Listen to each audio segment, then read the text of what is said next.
I think ये हमारा family business है। मेरे डैड एक्शन डायरेक्टर थे जी, जी, और स्टंट्स में थे, फिर जी। मैं भी उनके नक्शे कदम पे चला।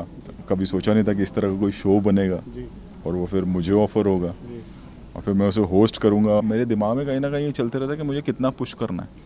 कहीं मेरे ज़्यादा पुश करने की वजह से मैं कुछ भी ऐसा नहीं कर सकता उनके साथ जिससे उनकी जान को ख़तरा हो। बिकॉज जो कुछ भी आप देखते हैं, जितने भी स्टंट्स होते हैं वो रियल होते हैं।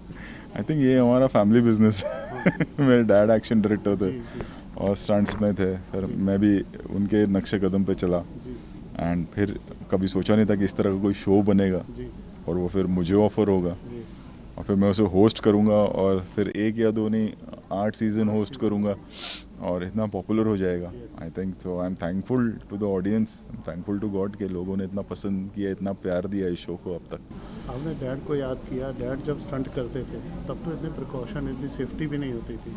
अभी उसमें और दौर में और आप अब क्या? ज़मीन आसमान का फ़र्क है। जी, जैसा कि आपने सेफ्टी से ज़्यादा था कि होता ये था कि तब उस वक्त कंप्यूटर ग्राफिक्स नहीं थे, स्पेशल इफ़ेक्ट्स नहीं थे, तो जो भी होता था वो रियल होता था, करेक्ट। डिफ़िकल्ट होता था। अभी भी डिफ़िकल्ट है, चैलेंजिंग है, बट थोड़ी सी आसानी हो जाती है बिकॉज ऑफ स्पेशल इफ़ेक्ट्स अब।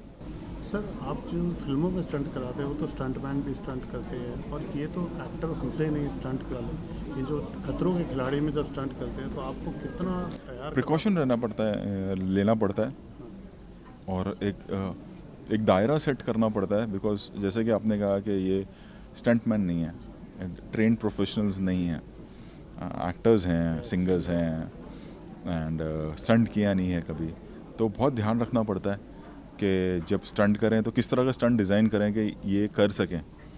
कई बार होता है कि बहुत अच्छी तरह से कर पाते हैं, कई बार होता है कि बिल्कुल भी नहीं कर पाते हैं, या कई बार ऐसा भी होता है ठीक ठाक कर पाते हैं। तो डिज़ाइन करके डेफिनेटली ध्यान रखना पड़ता है बहुत सारी चीज़ों का।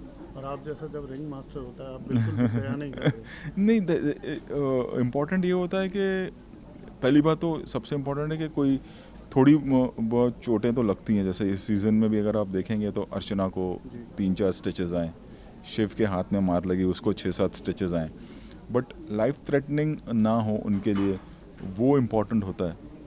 तो अगर मैं पुश भी कर रहा हूँ या मैं अगर उन्हें प्रोत्साहित भी कर रहा हूँ तो, या मैं चैलेंज भी कर रहा हूँ उनको, तो मेरे दिमाग में कहीं ना कहीं ये चलते रहता है कि मुझे कितना पुश करना है।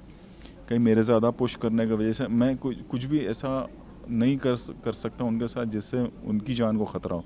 बिकॉज जो कुछ भी आप देखते हैं, जितने भी स्टंट्स होते हैं वो रियल होते हैं, यू नो, और रियल टाइम होते हैं। मतलब ऐसा भी नहीं होता है कि हमें बाद में कुछ हम CGI कर रहे हैं ऐसा कुछ।